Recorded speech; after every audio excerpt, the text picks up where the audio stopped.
যিখন চৰকাৰ এই চৰকাৰখনে যোনটো বছৰতেই যি ধৰণে বাজেট গ্ৰহণ কৰিছে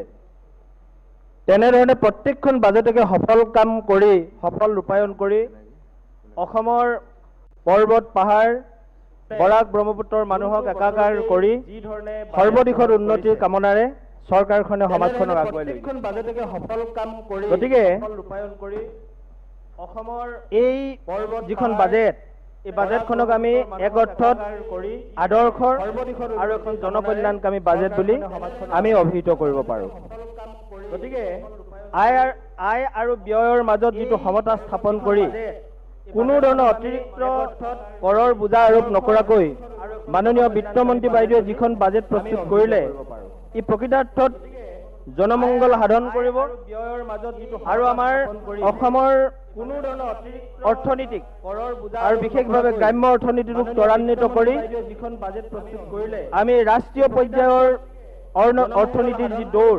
এই দৌৰত আমি আগবাঢ়ি যাব পাৰিম বুলি আমাৰ বিশ্বাস হৈছে।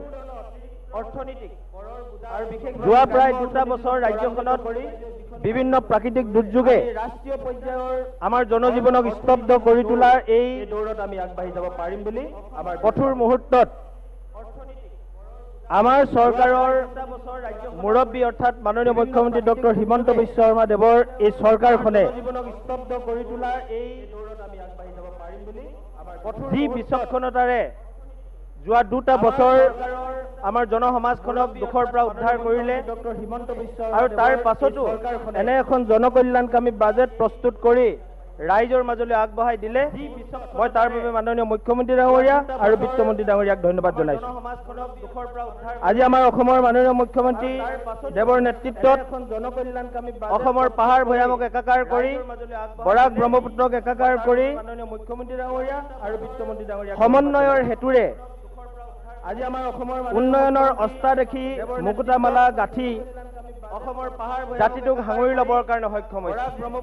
আমি সকলোৱে জানো যে অসমৰ পাহাৰ ভৈয়াম আৰু বৰাক ব্ৰহ্মপুত্ৰৰ সকলো জাতি জনগোষ্ঠী একত্ৰিত কৰি এই বৃহত্তৰ অসমীয়া জাতিক আগুৱাই নিয়াটো বিগত দিনবিলাকত ইমান মসৃণ নাছিল, কিন্তু 2016 চনৰ পৰা আমি অনুভৱ কৰিছো যে ইয়াৰ আমাৰ অসমৰ যিটো ৰাজনৈতিক যিখন ক্ষেত্ৰ বা ৰাজনৈতিক যিখিনি যোৱা 6 বছৰৰ ইতিহাস এই ইতিহাস যদি আমি অধ্যয়ন কৰোঁ তেতিয়াহ'লে আমি দেখা পাম যে আমাৰ ইয়াৰ 2016 চনৰ আগৰ অসমৰ ৰাজনৈতিক প্ৰেক্ষাপট আৰু 2016 চনৰ অসমৰ ৰাজনৈতিক প্ৰেক্ষাপট এটা দুটা ৰূপত আমি অসমখনক দেখিবলৈ সক্ষম হৈছোঁ। আৰু আজি আমাৰ এই বাজেটত যিখিনি আঁচনি গ্ৰহণ কৰিছে এই আঁচনিখিনিৰ পৰা আমি নিশ্চিতভাৱে ক'ব পাৰোঁ যে আমাৰ মাননীয় মুখ্যমন্ত্ৰী ডাঙৰীয়া আৰু বিত্তমন্ত্ৰী ডাঙৰীয়াই দেখিবলৈ সক্ষম হৈছে। আমাৰ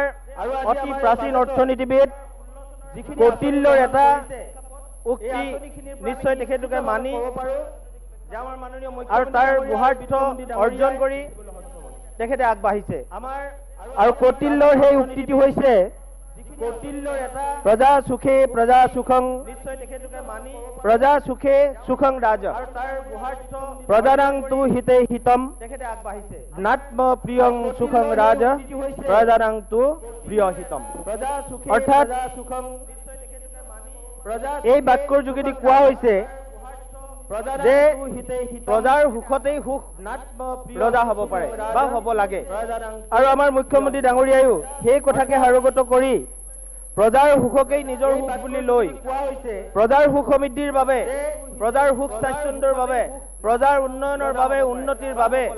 আজি সৰ্বাত্মকভাৱে সৰ্বব্যাপী সৰ্বগ্ৰাহী আঁচনি আজি গ্ৰহণ কৰা হৈছে। আৰু মাননীয় মুখ্যমন্ত্ৰী ডাঙৰীয়াক আমি দেখিছো যে তেখেতৰ নেতৃত্বত যোৱা 10টা মাহেই তেখেতে নিজেও কোনোদিন ক্লান্তি লোৱা নাই, ক্লান্তি ভাগৰি পৰা নাই আৰু তেখেতৰ মন্ত্ৰী